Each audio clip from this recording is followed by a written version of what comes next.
Hi ನಮಸ್ಕಾರ, ನಾನು ನಿಮ್ಮ ಶರಣ್ ಮಾತಾಡ್ತಾ ಇದ್ದೀನಿ. ಮೊದಲಿಗೆ ಗೌರಿ ಹಾಗೂ ಗಣೇಶ ಹಬ್ಬದ ಹಾರ್ದಿಕ ಶುಭಾಶಯಗಳು.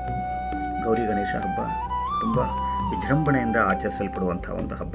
ಈ ಒಂದು ಹಬ್ಬದಲ್ಲಿ ಭಾಳ ಜವಾಬ್ದಾರಿಯುತವಾಗಿ ಈ ಹಬ್ಬವನ್ನು ಆಚರಿಸೋದ್ರ ಮುಖಾಂತರ ಖಂಡಿತವಾಗ್ಲೂ ಪರಿಸರಕ್ಕೆ ಹಾನಿ ಉಂಟು ಮಾಡುವಂತಹ ಪ್ಲಾಸ್ಟರ್ ಆಫ್ ಪ್ಯಾರಿಸ್ POPಯಲ್ಲಿ ಮಾಡಿರುವಂಥ ಮೂರ್ತಿಗಳನ್ನು ಬಳಸದೆ ಮಣ್ಣಿನ ಗಣಪತಿಗಳನ್ನು, ಮಣ್ಣಿನ ಮೂರ್ತಿಗಳನ್ನು ಈ ಸಲ ಪ್ರತಿಷ್ಠಾಪಿಸುವ ಮುಖಾಂತರ ಈ ಒಂದು ಹಬ್ಬವನ್ನು ಆಚರಿಸುತ್ತಾ ನಮ್ಮ ಜವಾಬ್ದಾರಿಯನ್ನು ಪೂರೈಸೋಣ ಅಂತ ಹೇಳ್ತಾ ಮತ್ತೊಮ್ಮೆ ನಾವೆಲ್ಲರೂ ಕೂಡ ಈ ಥರದ ಒಂದು ಪರಿಸರಕ್ಕೆ ಹಾನಿ ಉಂಟು ಮಾಡದಂಥ ಹಬ್ಬವನ್ನು ಆಚರಿಸೋಣ ಅಂತ ಹೇಳ್ತಾ ಮತ್ತೊಮ್ಮೆ ತಮ್ಮೆಲ್ಲರಿಗೂ ಕೂಡ ಆ ಭಗವಂತ ಒಳ್ಳೇದು ಮಾಡಲಿ ಅಂತ ಹೇಳ್ತಾ